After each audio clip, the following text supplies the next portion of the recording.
Hello बच्चों, चलिए प्रश्न को पढ़ते हैं। स्तंभ 1 को स्तंभ 2 के साथ मिलान करें और नीचे दिए गए संकेतों में से सही विकल्प का चयन करें। स्तंभ 1 और यहाँ पर हमें स्तंभ 2 दिए गए हैं। स्तंभ 1 में हमें यहाँ पर क्या दिए गए हैं। ए है उत्प्रेरक समपरिवर्तक, स्थिर विद्युत अवक्षेपित्र और ईयर मफस यानी कान का मफलर और लैंडफिल्स।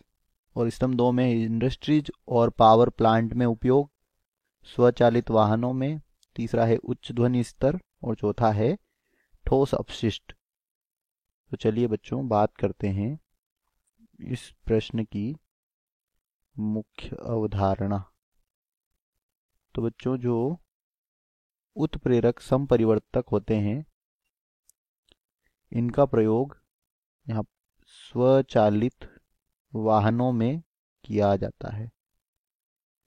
और यह उत्प्रेरक संपरिवर्तक क्या करते हैं कि स्वचालित वाहनों में जो ईंधन होता है इसके पूर्ण दहन का क्या करते हैं, कार्य करते हैं। तो यहाँ पर ए की मैचिंग किससे हो जाएगी, सेकेंड से हो जाएगी। इसके बाद बी। तो बच्चों बी क्या दिया गया है, स्थिर विद्युत अवक्षेपित्र। और बच्चों यह जो कणिकीय पदार्थ होते हैं, वायु प्रदूषण में जो कणिकीय पदार्थ सम्मिलित होते हैं उन्हें पृथक करने के लिए क्या की जाती है, यह प्रयोग किया जाता है या इसका उपयोग किया जाता है।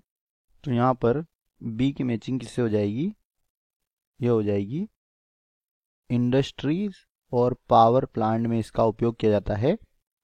इसके लिए कणिकीय पदार्थों को पृथक करने के लिए। तो बी में फर्स्ट। इसके बाद सी ईयर मफस। तो बच्चों उच्च ध्वनि स्तर में कार्य करने वाले जो व्यक्ति होते हैं उनके कान के जो पर्दे होते हैं उनकी सुरक्षा के लिए इस युक्ति का प्रयोग किया जाता है। तो सी की मैचिंग किससे हो जाएगी यहाँ पर, थर्ड से।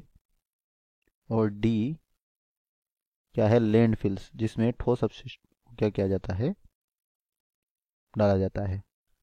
तो डी की मैचिंग ठोस अपशिष्ट यानी कि फोर्थ से।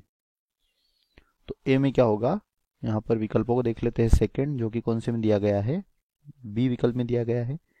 बाकी ए में पहला है, यहाँ पर पहले में पहला है, सी में फोर्थ है और डी में, ये तीनों ही गलत हो जाएंगे। बी में फर्स्ट बिल्कुल सही है, सी में थर्ड और डी में फोर्थ। तो यहाँ पर दिए गए प्रश्न का सही उत्तर होगा विकल्प बी।